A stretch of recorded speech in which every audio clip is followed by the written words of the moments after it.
hear me as an interim solution? Okay, I'll repeat the question and then we'll ask the respondent to stand up and speak louder. By providing sanctuary in the RV campgrounds, are we encouraging this population to grow? I guess I'll go. Can everyone hear me? I'm pretty loud. Okay. So I think I'm not sure exactly, hopefully I'm understanding the way I read it, is we're not saying that there's sanctuary here. And for us, from a service provision standpoint, and I know as well from the city's standpoint, providing somebody an RV or a place to sleep in their vehicle is not solving homelessness. Solving homelessness is putting them into permanent housing, which is what we're trying to accomplish. I will also say that there is a lot of, I often hear when I'm out in the community saying that people who are experiencing homelessness are coming here from other communities. While there may be some of that, the majority of the people who are experiencing homelessness, according to the most recent data we have, did live in Sonoma County when they became homeless. 85% of the people who were experiencing homelessness lived in Sonoma County. 65% lived here for 10 years or more.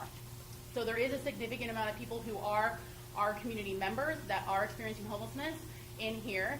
It's not necessarily that they're coming from other parts of our community.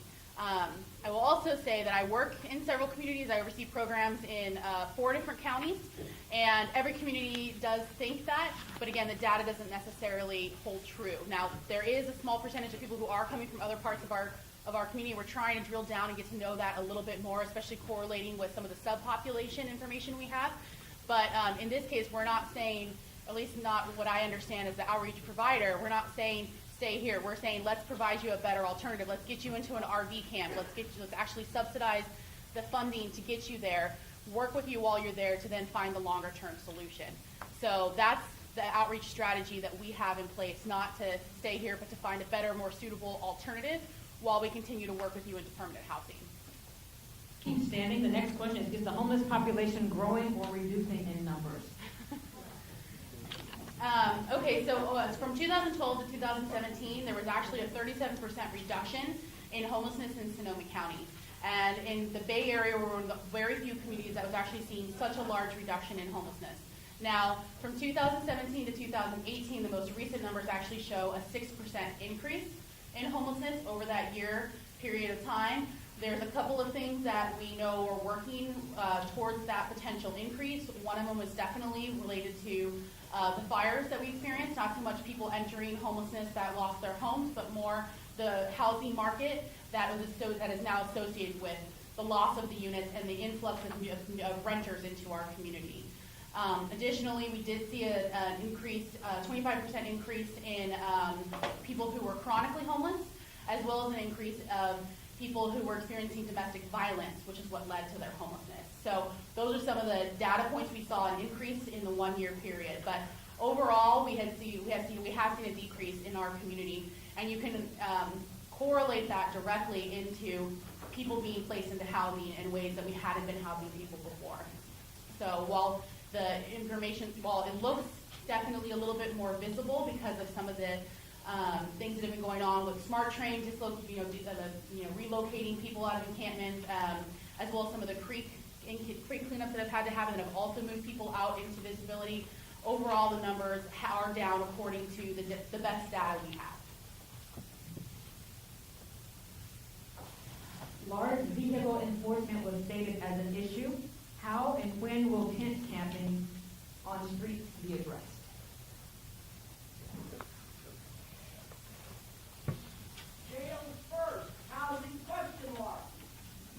What we're trying to do is go through a process that we've used for other encampments. Law enforcement's one piece of that. So when an officer goes out and cites somebody for camping in the roadway, there's cleanup attached to that. So it takes coordination. Same thing could be said for these large vehicles. Size and weight become an issue. So we have some hurdles there, but we're working through it, and I think we're still shooting for mid-September to be cleaning this area out.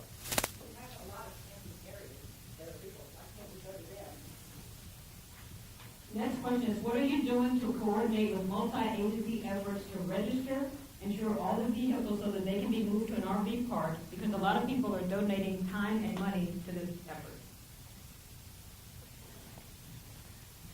So we have been working with a couple of organizations to maximize the funding we have available to get vehicles into operation, into registration, so on and so forth. We've been primarily working with Homeless Action, who has been coordinating the larger effort of helping to utilize funding from another organization to get them vehicles registered, insured, so on and so forth. Once the vehicles are at that point, we can then help move them into an actual RV camping lot, and we will then pay for that component. So we're leveraging all of our funding together.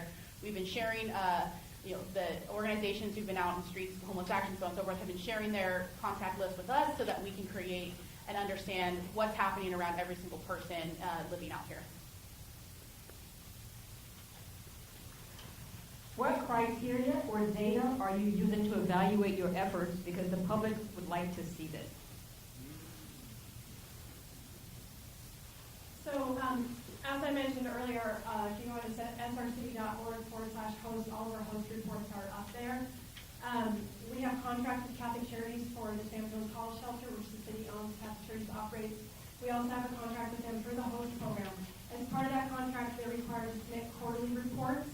The efforts of the pilot program are currently reported out through those two programs, through those quarterly reports. The host reports are available on our website. I'm happy to share with you also the reports for San Joe's Home. We have some of that data collectively for a number of programs available on the city's open data portal. Throughout the process of working in an encampment, Catholic Charities is giving us regular updates in terms of the progress they're making with outreach, and Jennielynn provided some of those updates this evening. Once the encampment is resolved, we get a breakdown on the number of individuals in the camp, the number assessed, the number that went into a number of different interventions, so maybe hotel, maybe shelter, temporary housing, or permanent housing. We're also looking at further refining our reporting process for this through the county's homeless management information system, so we can track people that are coming into encampments and where they're going once they come into our system here.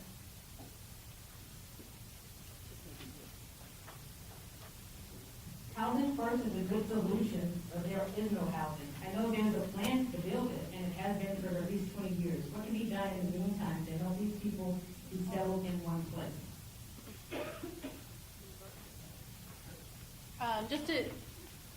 I don't want to go too deep into the Housing First rabbit hole because there's a lot we can talk about, but Housing First is not housing only. Housing First is a philosophy around how we provide care for individuals who we are working with. It's about prioritizing people, lowering our barriers across our system of care, creating coordination in a way we never have before, and ultimately making sure that every pathway within our system does lead to a housing intervention. And I will challenge that, yes, we do not have enough housing in our community. By goodness gracious, we need a lot more. But at the end of the day, we are housing people. 651 people we were able to permanently house last year, and that's just Catholic Charities. And if you look at the retention rate across people staying in that housing, it's in the low 90%, 93 to 94% of people are actually staying housed. So we are finding housing. We have to be more creative in how we do it. Could we be housing more people with more housing? Absolutely.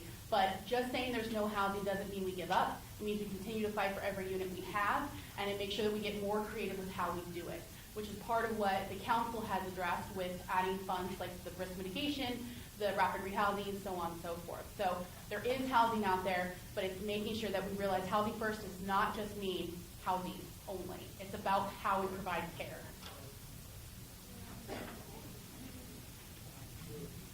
You mentioned Homeless Action here. You're using their name. How come there's no one from Homeless Action up there on the panel? At what size does a gathering of transient individuals become an encampment?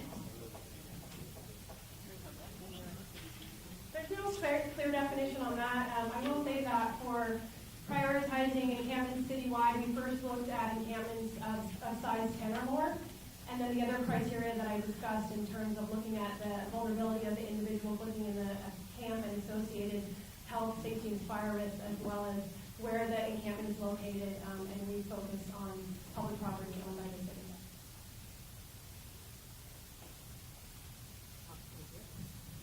What services can you guarantee for people living in the RV village by mid-September?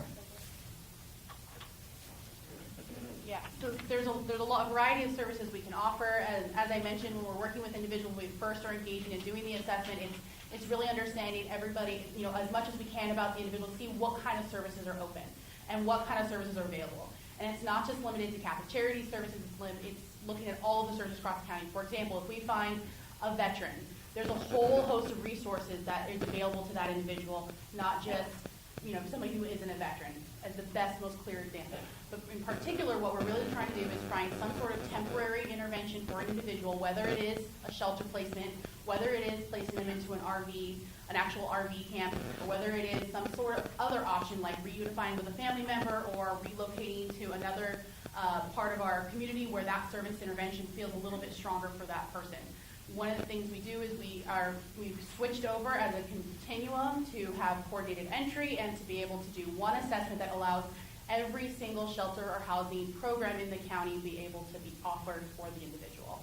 So the services range from, food, health and safety, to shelter, to housing, and everything in between, mental health services, substance abuse services, whatever it is that person needs, we will go out and try to find it on their behalf.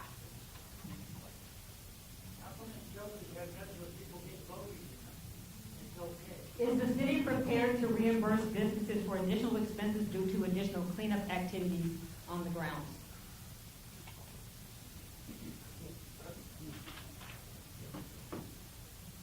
Yeah, I would say it's not a question of reimbursement, that's the cost the city's bearing, so we'd be reimbursing ourselves for those activities, if I'm getting the question straight. I think they're saying they're paying money. So this next question, I'm actually going to put as kind of an other. It's a statement that we can't answer and we won't resolve tonight. But the question is, why are the homeless people suffering and being blamed for the recession that the federal government caused in 2008 to 2015?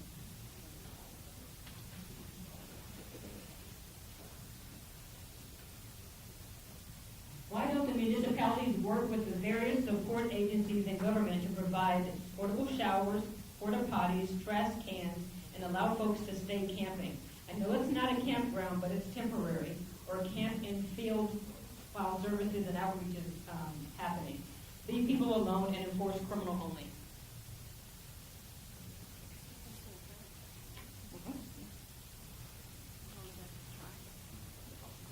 So I believe that question is connected to having a sanctioned encampment. And that's really, I think Lou's going to put it over on the policy question. We will make sure that any policy-related questions get related to our city council. And I did see one council member here this evening. I think Councilmember Sweathelm is here. So he'll be hearing any of your policy-related questions. By that I mean, currently the city is supporting a number of interventions. Jennielynn talked about them in terms of the shelter and providing funding for temporary and permanent housing options. We don't currently support sanctioned encampments.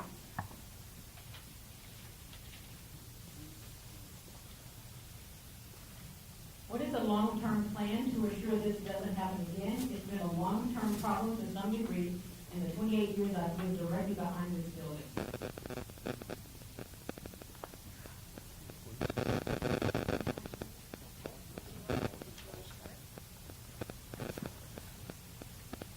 So I think from a law enforcement perspective, you could poll any law enforcement agency across the state, and there's a majority of them that are experiencing very similar circumstances as we are here in Santa Rosa or in Sonoma County as a whole.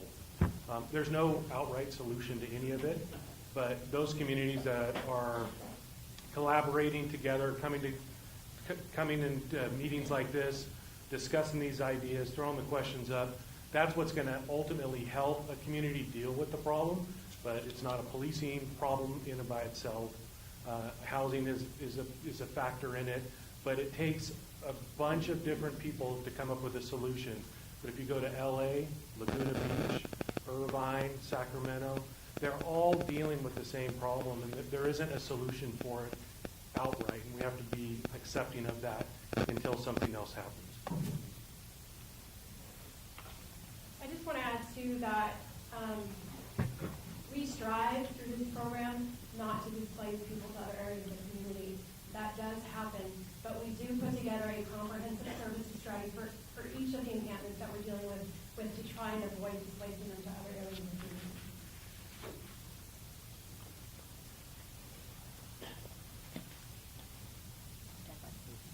Why are vehicles, RVs, not towed after 72 hours regardless of the vehicle being occupied or not when it doesn't move?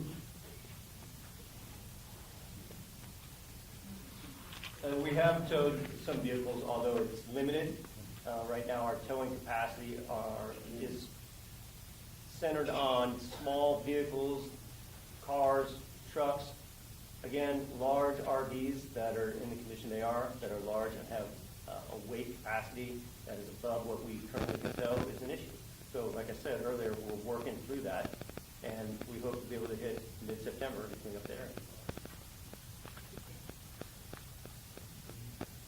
A related question is, can the city council give money to the police department to be able to enforce towing RVs parked longer than 72 hours? How does this happen?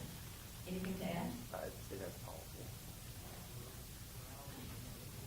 I'll read this as a statement, not well, actually, I think police might want to respond. We are concerned about prostitution and other illegal activities. So the officers respond to different calls for service every day, and they address those calls for service based on the need to intervene for public safety reasons. So if there are crimes that are being committed, if there are obvious issues where there's assaultive behavior, people are armed, they're under the influence of drugs